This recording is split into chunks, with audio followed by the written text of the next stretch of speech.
News x के इस bulletin में आपका स्वागत है। मैं हूं शाहिद अंसारी।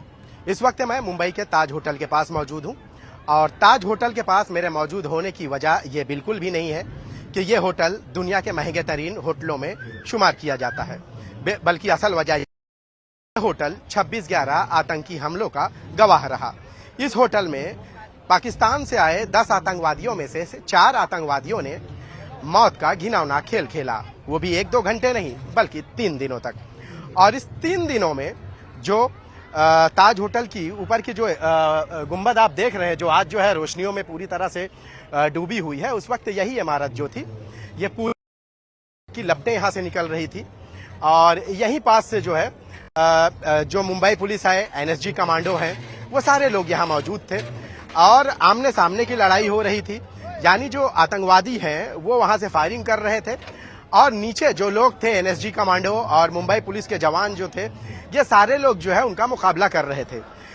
इस होटल में जो ये वारदात पेश आई है 26 नवंबर 2008 के बाद से, जब ये ऑपरेशन खत्म हुआ तो 3 दिन हो गए थे। इस ऑपरेशन खत्म होने के बाद ही 31 लोगों की यहाँ मौत हुई थी, जबकि कई लोग जख्मी हो गए थे। हैरानी इस बात की है कि मुंबई पुलिस और एनएसजी कमांडो ने 3 दिनों तक इस मोर्चे को संभाला, हर संभव प्रयास किया उन्होंने, बावजूद इसके इस लड़ाई में उन्हें 3 दिन का वक्त लगा। आपको बता दें कि इस लड़ाई में जहां 4 आतंकवादियों को मार गिराया गया था, वहीं एनएसजी कमांडो मेजर जो संदीप उन्नी कृष्णन है वो शहीद हो गए। और इसके बाद जो है 3 दिनों तक जो है इस पूरे एरिया को जो है छावनी में तब्दील कर दिया गया था। यहाँ पे जिस इलाके में आप आज लोगों को देख रहे हैं, इस इलाके में सिर्फ जो है पुलिस जवान थे, एनएसजी कमांडो थे, मीडिया कर्मी थे, जो अपनी जान की बाजी लगाकर इस पूरे वारदात का जो है इस पूरे वारदात को जो है आपके सामने इस वारदात की रिपोर्टिंग कर रहे थे। मैं भी उन्हीं में से एक था जो मैं यहाँ मौजूद था। 26/11 इस वारदात के बाद ताज होटल में जो है काफी दिनों तक बंद रखा गया, क्योंकि आतंकवादियों ने इस जगह को इसलिए टारगेट किया कि उनका मकसद था कि वो मुंबई की ऐसी ऐसी जगहों को टारगेट करें या निशाना बनाए जहां से पूरे देश में इन धमाकों की गूंज सुनाई दे और दूसरे मुल्कों में, दूसरे देशों में भारत की जो छवि है वो खराब हो जाए। हालांकि यहाँ की एजेंसियों ने जितना भी मुमकिन कोशिश हो सकी, हर संभव प्रयास किया कि यहाँ पे जो है उनका मुकाबला किया जाए। Taj hotel, Trident hotel, CST, Leopold cafe और इसके अलावा जो है जो टैक्सी में उन्होंने बम रखे थे वो मुंबई के बीपीटी कॉलोनी, वाड़ी बंदर और उसके अलावा सांता क्रूज में इन टैक्सियों में ब्लास्ट हुआ था। उसकी वजह से भी काफी लोग जो है काफी लोगों को नुकसान हुआ था। ताज होटल के उस परिसर में हम मौजूद हैं आज इतने सालों के बाद। जो है आप देखिए लोग जितनी खुशी से और जितनी मजे से जो है यहाँ लोग घूम रहे हैं, लुत्फ उठा रहे हैं। हर शाम जो है इसी तरह से उस 26/11 को भी भीड़ थी और उस भीड़ के बाद जो है खुशियों के बाद कैसे पल भर में मातम छा गया, ये 26/11 और ये ताज होटल उसकी जीती जागती मिसाल है और गवाह है। ताज होटल के पास जो है इस परिसर में बड़ी तादाद रहती है फोटोग्राफरों की, बड़ी तादाद रहती है फेरी से जाने वालों को हैंडल करने वालों की, बड़ी तादाद रहती है फेरी से जो दूसरे मुकामात पर जो है सैर व तफरीह के लिए जाने वाले लोग होते हैं और उसके टिकट बेचने वालों की। तो एक बड़ी तादाद यहाँ रहती है। वो सारे लोग इस हमले के गवाह बने। हमारे साथ सचिन शर्मा मौजूद हैं, इनसे बात करेंगे उस 26/11 को क्या हुआ था उस दिन जब ये सारी वारदात हुई थी, क्या हुआ था, आपने क्या देखा था? हमने देखा है कि लगभग ये 8 बजे के बाद की घटना है। तो हम उस समय चाय पीने बाहर निकले थे तो उस समय एक फायरिंग की आवाज है लियोपोर्ट से, फर्स्ट अटैक। तो हमने सोचा नॉर्मल चलता रहेगा, पर वो फायरिंग बढ़ता गया तो पुलिस अलर्ट हुई, वहां से हम सबको हटाया गया, क्योंकि जिस तरह से फायरिंग चल रही थी, जिससे गोलियां चल रही थी, वहां से सभी को हटाया गया। और वहीं पे पुलिस का मैन चौकी, तो पुलिस ने पूरी कोशिश की जनता पे ज्यादा वो ना हो, तो ब्लॉकेज के रोड, ताकि गाड़ियां बसें वहां से ना निकले और कोई इस हादसों का शिकार ना हो, तो पुलिस ने वहां से पूरी तरह की रोड वहां से ब्लॉक किया था। उसके बाद वो लोग वो फायरिंग करते हुए निशाना किया उन लोगों ने ताज को, जो लियोपोर्ट से आया तो वही ताज में उन्होंने एंटर किया था।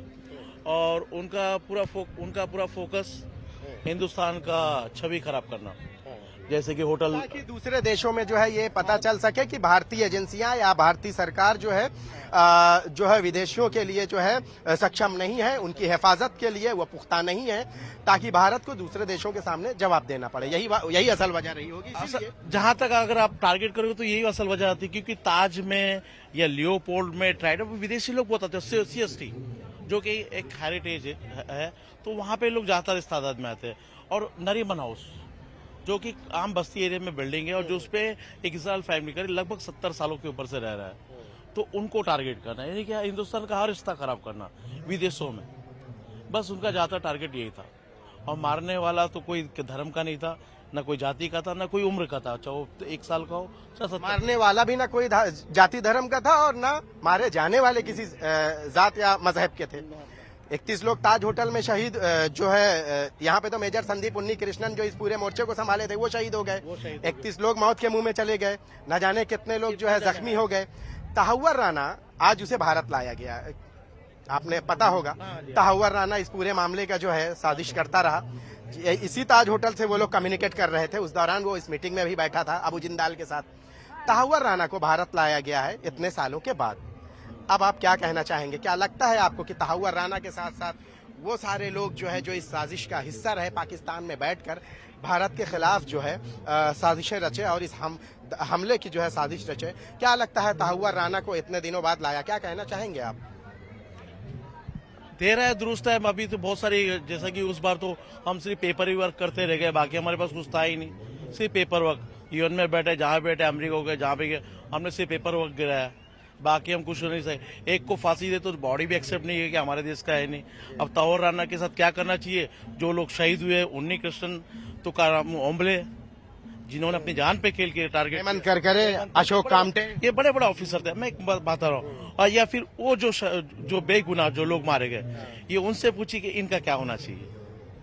क्या लगता है कि तहव्वुर राना के साथ साथ जो है वो सारे लोगों को भारत सरकार हमारी लेकर आ पाएगी? क्योंकि तहव्वुर राना को भी लाने में जो है एक लंबा वक्त निकल गया कि हमारी कोर्ट जो प्रोसीडिंग है वो एक तरह से, क्योंकि अजमल का साहब को भी फांसी के फंदे तक पहुंचाने में एक लंबा अरसा निकल गया। मगर तहव्वुर राना को हम लाए तो सही, ठीक है ना, ये पहली बार हुआ है, अभी तक ऐसा नहीं हुआ, अभी तक ये पहली बार हुआ और ये शुरुआत हुई, तो मुझे नहीं लगता ज्यादा टाइम लगेगा बाकी लोग के आने के लिए। जिस तरह डिफेंस को फ्रीडम दिया है, जैसे हम लोग पहले अटैक करते थे, हम सबूत लेके घूमते थे, बट अभी डिफेंस खुद ही बात करती है। अच्छा है, वक्त तो पाकिस्तान भी इंकार ही कर रहा है। अच्छा है, क्योंकि अभी आप ही लोग बात करिए। अभी हमारे मेजर, वो ईद के दिन 2-3-4 साल पहले की घटना है, वो ईद के दिन नमाज पढ़ने आया था अपने घर वालों से मिलने, उसको मस्जिद के बाहर मारा गया था, अपने फैमिली को सरप्राइज देने जा रहा था। तो उन्होंने वो नहीं देखा कि कोई जाति धर्म नहीं देखते लोग, किसी को भी मारते लोग। तो फिर ये जो सरकार अभी जो एक आई, तो धीरे धीरे सब आएंगे। आपकी क्या मांग है भारतीय सरकार से? सचिन जी, आपकी क्या मांग है? आप तो सब कुछ अपने आंखों से यहाँ देखे, क्या मांग है कि तहव्वुर राना के साथ क्या किया जाए? भाई वही किया जाए जो कसाब के साथ किया गया, जो कसाब के साथ किया गया, क्योंकि बेगुनाह लोग, मैंने कहा ना, कोई जाति धर्म नहीं देखा मारने के लिए, कोई उम्र नहीं देखी, वो 1 साल का या 70 साल का, उन्होंने गोलियां मारी है। तो जो कसाब के साथ हुआ है वो तहव्वुर राना के साथ भी होना चाहिए, और जिनके साथ ही उनको भी लाए उनके साथ भी यही होना चाहिए। जाहिर सी बात है कि आतंकवादियों की गोलियों में कोई भेदभाव नहीं होता, वो तो सिर्फ भेदती चली जाती हैं, और वही भेदने का काम उन लोगों ने मुंबई में किया। मुंबई के Taj hotel, Nariman house, Trident hotel, Chhatrapati Shivaji terminus, इसके साथ साथ जो है उन लोगों ने जो टैक्सी में जो बम रखा था, ये सारे धमाके हुए, और इन धमाकों में न जाने कितने लोग मौत के मुंह में चले गए, न जाने कितने लोग आज भी उन धमाकों को लेकर जो है तड़प जाते हैं। तहव्वुर राना को जो है यहाँ लाया गया है, क्या कहना चाहेंगे आप? क्या होना चाहिए उसके साथ? वही जो कसाब के साथ हुआ है वही होना चाहिए। सचिन जी, उस वक्त जो है जब पहले दिन था, चूंकि आप लोग यहाँ मौजूद थे, बड़ी तादाद में आप यहाँ मौजूद थे, और जब हमला हुआ तो चूंकि आप लोगों को भी जो है यहाँ मना कर दिया गया था, और उसके साथ साथ फोटोग्राफर्स जो थे उनको भी मना कर दिया गया। 3 दिनों में, उन 3 दिनों में क्या क्या देखा आपने? सर, उन 3 दिनों में यहाँ पे मुंबई पुलिस पूरी अलर्ट थी, किसी भी पब्लिक को यहाँ पे रास्ता नहीं चालू किया था। प्लीज कोऑपरेट करिए, घर से बाहर मत निकलिए, आप काम पे नहीं जाओगे, कोई प्रॉब्लम नहीं है। आपको छुट्टी रीजन देने का जरूरत नहीं, पूरा देश देख रहा है करके। तो पुलिस ने किसी को भी निकलने से मना किया था, क्योंकि तीसरा दिन नरीमन हाउस पे फायरिंग चालू था और वो आदमी पकड़ा नहीं गया था। जब उन्नी कृष्ण जाके अटैक किया, जब उन्होंने उसको मारा और खुद शहीद हुए, तब जाके हम लोग 3 दिन के बाद बाहर निकले थे। जब तक पुलिस ने सबको अलर्ट में रखा था, किसी को बाहर निकलने नहीं दिया गया था। कुलाबा मार्केट में भी जो है इस तरह का जो है बम ब्लास्ट हुआ था, यहीं पास में ही। उस वक्त आप कहाँ थे जब ये नरीमन हाउस में ये वारदात पेश आई? सर मैंने कहा ना, हम लोग यहाँ पे रहते हैं कोलाबा एरिया में। कुलाबा मार्केट में ही आप रहते हैं? हाँ, तो सबको निकलने मना किया था, पुलिस ने सबको बोला, क्योंकि वो जिस तरह से गोलियां चला रहे थे या बम फेंके कोई भी टारगेट कर सकते हैं। तो पुलिस ने पूरी सुरक्षा की थी कि यहाँ से कोई बाहर न निकले जब तक ये फायरिंग हो रही है। तो कोई आप काम पे नहीं जाए, कोई रीजन नहीं है, तो हर कोई आदमी उस 2-3 दिन के बाहर निकला नहीं था वो हमले की वजह से। ताहुआ राणा को भारत लाया गया है, क्या कहना चाहेंगे आप, क्या होना चाहिए उसके साथ? जानते हैं ताहुआ राणा को? हम नहीं जानते। 26/11 जो हमला हुआ उसके बारे में आप जानते बारे हैं? में जानते हैं। क्या था वो, बताइए, देखा आपने, कुछ पता चला? तो देखो गलत हुआ था, वो आतंकवादियों ने जो हमला किया था उस पे वो गलत था। उसको लेके आज भी हम जब न्यूज देखते हैं उससे तो आज भी दिल में दहशत हो जाती है, मतलब घबराहट सी होती है उसके बारे में सुन के। क्योंकि वो तो सब आप सभी जानते हैं कि आज के जमाने में एक छोटा सा बम भी फटता है कहीं तो उसके चर्चे रहते हैं। तो ये तो बहुत बड़ा ब्लास्ट था एक, इसके तो आज भी हम जब भी चर्चे सुनाए जाते हैं तो उसके हमें डर लगता है आज भी। और वो गलती हुआ था, कभी ऐसा नहीं होना चाहिए। अब नहीं होगा, पहले जैसे पुलिस नहीं है अब। पहले बहुत सरकार भी एक अलग थी, अब मोदी जी की सरकार है तो इसमें इम्पॉसिबल कोई ऐसा नहीं होगा अब तो कोई एक सुई का कहते हैं ना कि पहले तो कुछ भी लिया करते थे, अब तो कुछ नहीं हो सकता ऐसा। इतने सालों बाद जो है ताहुआ राणा जो है वो, मैं आपको बता दूं कि ताहुआ राणा इस पूरे मामले का जो है साजिश करता था। जब आतंकवादी यहाँ थे तो उनसे कम्युनिकेट करता था। वो हमलों से पहले भारत की जो है कई विजिट कर चुका था। मुंबई के ताड़देव इलाके में जो है उसने एक ऑफिस भी खोलने की कोशिश की थी ताकि यहाँ की जासूसी कर सके। 17 सालों बाद जो है भारत सरकार ने उसे यहाँ लेकर आई है NIA ने। अब आप क्या मांग करते हैं कि उसके साथ किस तरह की कार्रवाई होनी चाहिए? उसके साथ सख्त कार्रवाई होनी चाहिए, यही मांग करते हैं। भारत का हर कोई यही चाहेगा और हम तो ये चाहते हैं कि उसको जल्द से जल्द बस खत्म कर दिया जाए। मतलब उसके साथ वो इंसाफी नहीं होनी चाहिए जैसे कि आम आदमी के साथ होती है, उसके साथ तो वही विधाव होना चाहिए जो एक मुजरिम के साथ होता है। आपको मैं बता दूं कि गेटवे ऑफ इंडिया पर बड़ी तादाद में फोटोग्राफर रहते हैं और फोटोग्राफर जो है इस वारदात के बाद जो है मुंबई पुलिस ने यहाँ पे कई सारे कोशिशें की उसे सुधारने की। फोटोग्राफरों के साथ साथ जो है आपको मैं बताऊं कि मुंबई पुलिस के लिए ये आंख और कान का काम करते हैं। इस वारदात के बाद जो है फोटोग्राफरों को भी जो है एक ड्रेस दिया गया था, आपको एक आइडेंटिटी कार्ड दिया गया था। वजह क्या रही है, किस लिए ये सारी चीजें आप लोगों को दी गई? हम लोग को इसलिए देगा कि यहाँ ध्यान रखो, कोई सामान गलत न रख सके। आज के हमला जो हुआ इसलिए हम लोग को ध्यान रखने के लिए बोले हैं, इससे आगे हम कुछ नहीं कर सकते। आप उस वक्त कहाँ थे जब ये हमला हुआ? हम यहाँ नहीं थे, घर पे थे। जी, जैसे यहाँ के फोटोग्राफर्स है वो भी हमेशा अलर्ट रहते हैं। इनका कभी भी अगर इनको यहाँ पे कोई भी एक बैग, कोई भी पर्स, ऐसा कुछ भी चीज मिल जाए, कोई भी मोबाइल, तो ये फोटोग्राफर सबसे पहले बीट इंचार्ज को बताएगा, को बताएंगे कि सर ये, क्योंकि यहाँ पे डेली काम करना है, ठीक है ना। ये सबसे पहले इन्फॉर्म करते हैं बीट इंचार्ज को, यहाँ पे मोबाइल पड़ा है, यहाँ पे पड़ा है करके। और इनको भी बोल के ड्रेस कोड दिया है, अगर आपको कुछ भी मिलता है आप तुरंत पुलिस को फोन करें। सावधानी सबकी जिम्मेदारी है, अकेला मुंबई पुलिस क्या करेगा? सब अगर हाथ पे हाथ बांधेगा, पूरा मुंबई पुलिस कुछ नहीं कर सकता। इसके लिए हमको और आपको भी जागना है। जिस तरह से आपने कहा ये रोल में मिलिट्री था, पुलिस था, तो आप लोगों ने उस समय बहुत मेहनत किया था कवर करने की। मीडिया कर्मी ने भी मेहनत किया था, तो मेहनत सभी को करना पड़े, एक से मेहनत नहीं होगा। क्या अकेला सोचेगा कोई करे तो कुछ नहीं होता, एक हाथ से ताली नहीं बजती है। कभी सोचा था 26/11 जैसी वारदात जो हुई है, क्योंकि देश के लिए पहला ऐसा टेरर अटैक था, आतंकी हमला था जी, जैसे 26/11 का जो अटैक था वो उसको लेके आज तक ना ही तो कहीं ऐसा अटैक हुआ है, ना ही कभी होगा। मतलब अटैक तो हम बहुत सुने लेकिन इस जैसा नहीं सुने कभी, और ना ही इस जैसा देखे हैं कभी। आज भी हम उस चीज को कभी कभार दिमाग में ले आते हैं, यूट्यूब वगैरह पे जैसे डाल के देखना चाहते हैं कि क्या हुआ था, तो उसको देखने के बाद रूहें जो होती हैं वो कांप जाती हैं अपनी। उससे पहले अब जो ये सरकार है इसमें ऐसा कुछ होगा नहीं। आजकल का है, तुम्हें मालूम है मोदी जी की सरकार है, इसमें कुछ ऐसा गलत नहीं होने देंगे वो, और ना ही किसी आतंकवादी को बख्शा जाएगा। उनकी ही सरकार में तो लाया गया था ताहुआ राणा को। हाँ, अब उनकी सरकार में ही इसको करा गया है। मतलब सजा उसको यही होनी चाहिए। यही है ना। हाँ, जी। अजमल आमिर का साहब को जो है देखिए फांसी की सजा हुई, लेकिन उसके लिए भी एक लंबा वक्त निकल गया। क्या लगता है कि ताहुआ राणा के साथ जो है कानूनी प्रोसीडिंग जो है वो जल्दी ही निपटा दी जानी चाहिए या नहीं? यह इतना जल्दी बहुत जल्दी निपट जाएगा। इसका फैसला बहुत जल्द हो जाएगा कि कसाब में काफी टाइम लगा था, क्योंकि हमारा संविधान थोड़ा कुछ अलग है, ठीक है ना। हाँ, कि हर एक को मौका देता है कि वो अपनी बात रख सके। अपनी बात रखने का हमारा देश से एक मौका देता है, वो कोई भी आतंकवादी हो कुछ भी, तो हम अपने संविधान के खिलाफ नहीं जा सकते। इस वजह से कसाब को लगभग 4 साल के ऊपर चले गए थे, ठीक है, 4-5 साल। मगर अभी जो तहुवर राना है, जहां तक मुझे उम्मीद है सरकार से, इससे ज्यादा टाइम नहीं जाएगा। और इससे अभी बहुत सी चीजें निकलवानी, और कौन कौन थे और कितने मास्टरमाइंड, कितने कनेक्शन जुड़े हुए इनसे, तो डायरेक्ट आप उसे फांसी दोगे नहीं, थोड़ा समय लगेगा। पर जहां तक मेरा पूरा उम्मीद है सरकार से कि इसका भी वही हाल होगा जो कसाब का हुआ था। या ये संभव भी हो कि जांच के बाद और भी बहुत सारे खुलासे हों। बहुत सारे तहुर राणा के साथ में जितने भी है वो आना चाहिए, बोलो। हाँ, तहुर राणा जो आया है, ठीक है ना, इसके तहुर राणा जो आया है, तो जैसा मैंने कहा सरकार को कुछ समय लगेगा, क्योंकि इनके कितने साथी और बचे हैं कि सजा ये अकेला तहुर राणा नहीं बचा है करके, इनके और कितने मास्टरमाइंड, कितने साथी, कितना इनका गैंग है, तो सरकार को थोड़ा समय लगेगा इनको निकालने में। तो वो फांसी तो उसको मुझे लगता है कि 100% है।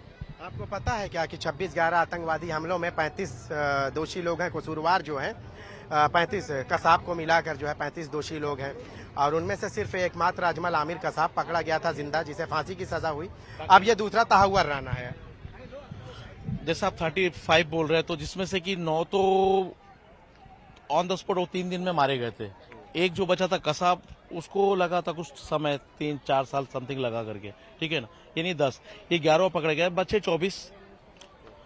तो तहुर राना को टाइम जाएगा, 24 आएंगे जरूर, क्योंकि वो भारत नहीं रहा, ये चुप रहने वाला भारत नहीं है, ये अभी बोलने वाला भारत है। आज का बच्चा एक्टिव है, आज का हमारे देश का बच्चा एक्टिव है। सचिन जी, एक बात पूछूं कि उस वारदात के बाद से आप लोगों की जिंदगी में क्या बदलाव आया यहाँ इस जगह पे प्रोफेशनली? बदलाव प्रोफेशनली तो थोड़ा समय लगा लोगों को उभरने में के लिए, क्योंकि आप लियोपोल्ड के वहां पे भी अगर थोड़ा आप लोगे तो बहुत सारे दुकान वाले जिनको गोलियां नहीं लगे थे, छर्रे लगे थे, ठीक है ना, बम के। हाँ, जो गोलियां चल रही थी दुकान से, जो दीवार से याद है अनामिका गुप्ता नाम की एक लड़की थी जिसको पेट में छर्रे लगे थे, सारिका उपाध्याय थी। हाँ, ऐसे कई वहाँ बैठी हुई थी। बैठे हुए थे। मैंने क्या कहा कि हमको 3 दिन तक मुंबई पुलिस ने सेफली बोला कि आप लोग कोशिश करो घर से बाहर ना निकलो, क्योंकि वो वहां पे हमला बंद नहीं हुआ था। ताज भी सेकेंड डे चला, वहां पे हमला बंद नहीं हुआ था, कुलाबा में, नरीमन हाउस में। तो पुलिस का ज्यादा ये था कि भाई लोग अभी घर से बाहर ना निकले, सेफ रहे, क्योंकि जो हिसाब से पुलिस ने 4 तरफ से नाकाबंदी लगा के रखी हुई थी। और जो सर ये छर्रे तो बहुत सारे लगे थे, एक नहीं, जैसे अपने आने का नाम बताया, अगर आपको लियोपोल्ड की गली में जैसे बहुत सारे दुकान वाले कोजे में जो काम करते हैं, जो वर्कर है, जिन्हें गोलियों के छर्रे लगे, तो जिन्हें सेंट जॉर्ज हॉस्पिटल लेके गया था। अच्छा हुआ सेंट जॉर्ज थोड़ा नजदीक होता है, कामा में जाते तो कामा में भी उन्होंने अटैक किया था, ठीक है ना। वो छर्रे जो लगे थे सेंट जॉर्ज नजदीक होने के कारण वो सेंट जॉर्ज में गए तो बच गए, काम आ जाते शायद। सचिन जी, बहुत बहुत शुक्रिया, बहुत सारी बातें आपसे हुई। वापस से हम आपसे बात करते हैं। आपको मैं बताऊं कि 26/11/2008 को वक्त कुछ 9:30 बजे के आसपास रहा होगा, जब इसी समुंदर से यानी कि अरब सागर से जो है पाकिस्तान से वो 10 आतंकवादी जो है मुंबई में दाखिल हुए। उन्होंने समुद्री रास्ते का इस्तेमाल इसलिए किया ताकि वो पकड़े ना जाएं, और उनके साथ जो है साजू सामान था, हथियार और इसके पूरे जखीरे थे। मुंबई में वो आए तो बुधवार पार्क पे उतरे, और यहाँ से जो है उन्होंने फिर अलग अलग दिशाओं में वो लोग चले गए।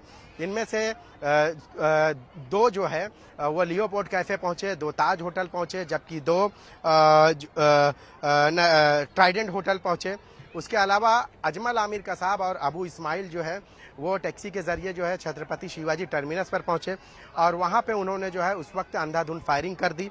और इस दौरान जो है चूंकि पल भर के लिए किसी को कुछ समझा ही नहीं था कि हो क्या रहा है, उस दौरान जो है मैच भी चल रहा था, तो लोगों को ये लगा कि मैच की खुशियों में लोग पटाखे फोड़ रहे हैं।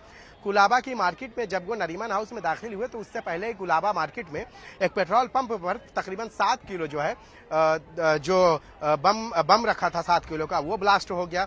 मार्केट में जो लोग थे उनमें उस ब्लास्ट की वजह से वो भी जख्मी हुए थे।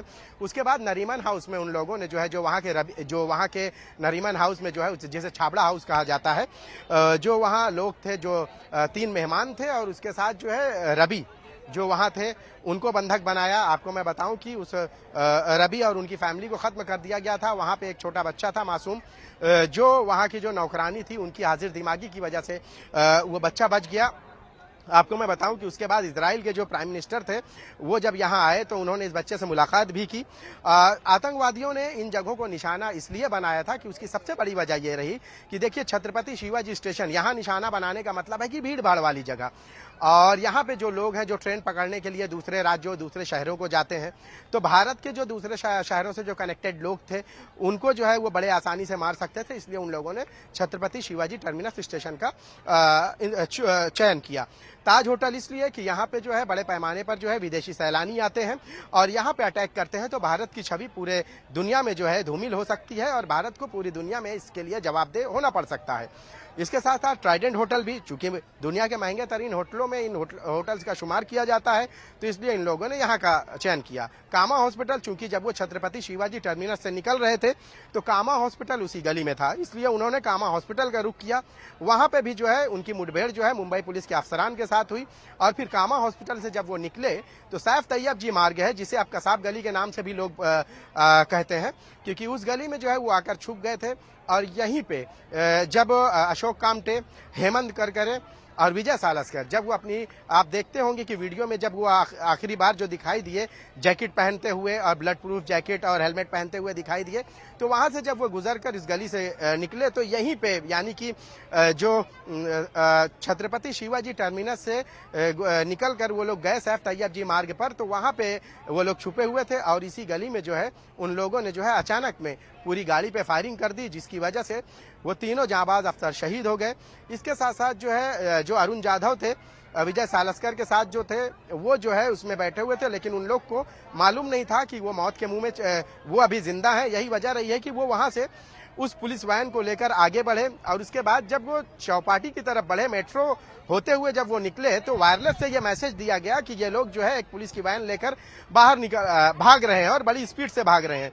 उस दौरान जब चौपाटी पर उन्हें अजमल आमिर कसाब को गिरफ्तार किया गया और अबू इस्माइल को जब मार गिराया गया, तो उसी दौरान जो है उसी रोड पर जो है एक स्कोडा कार जो है एक फैमिली से छीन ली गई थी और उस स्कोडा कार से जब ये लोग चौपाटी की तरफ बढ़े तो उस दौरान जो है हेमंत बोधनकर जो डीबी मार्ग में तैनात थे, उनकी नाइट ड्यूटी थी। हेमंत बोधनकर को मैसेज आया वायरलेस से, तो वो अपनी टीम के साथ यहाँ पहुंचे, यानी चौपाटी के पास जो है उन्होंने जो है नाकाबंदी की ताकि जो है उन्हें गिरफ्तार किया जा सके। नाकाबंदी के दौरान आपने ये जो स्कोडा कार थी उस दौरान जो है अबू इस्माइल और पुलिस वालों की जो है मुठभेड़ हुई। अबू इस्माइल ने जो है AK-47 से फायरिंग की, जिसके बाद जवाबी फायरिंग में उसे मार गिराया गया, लेकिन अजमल आमिर कसाब को जो है वहीं से जिंदा पकड़ लिया गया। लेकिन इस गिरफ्तारी के दौरान जो है मुंबई पुलिस के कांस्टेबल तुकाराम ओम्बले शहीद हो गए, लेकिन अपनी शहादत के साथ साथ उन्होंने जो है अजमल आमिर कसाब को की जो है गिरफ्तारी जो है उसमें मदद की और वो भले नहीं रहे, लेकिन उन्होंने जो शहादत से पहले जो काम किया है उसे पूरी दुनिया नहीं भुला सकती, क्योंकि अजमल आमिर कसाब का जिंदा पकड़ा जाना बेहद जरूरी था। अगर अजमल आमिर कसाब नहीं पकड़ा जाता तो शायद आज तहव्वुर राना भारत की गिरफ्त में नहीं होता। अजमल आमिर कसाब जो है जब वो पकड़ा गया तो उसके बाद ये सारी चीजें जो है खुलकर सामने आई कि इस पूरी वारदात में कौन कौन से लोग शामिल थे। हाँ, इस पूरे वारदात में कौन कौन से लोग शामिल थे, पाकिस्तान में बैठे कौन कौन से लोग जो है इस वारदात में जो है कमांडिंग दे रहे थे। ताज होटल में जो आतंकवादी थे उन लोगों से जो है पाकिस्तान में बैठे कौन कौन से लोग बात कर रहे थे, अबू जिंदाल का नाम सामने आया। इन सारी इस पूरी वारदात में जो है पाकिस्तान का क्या रोल रहा है, ये सारी बातें पता चली। 26/11 आतंकवादी हमला हम कभी नहीं भूल सकते और इस हमले में जो आरोपी हैं, जो मुजरिम हैं, उन्हें भारत जल्द ही यहां लेकर आए, इसी बात की कामना भारतीय कर रहे हैं।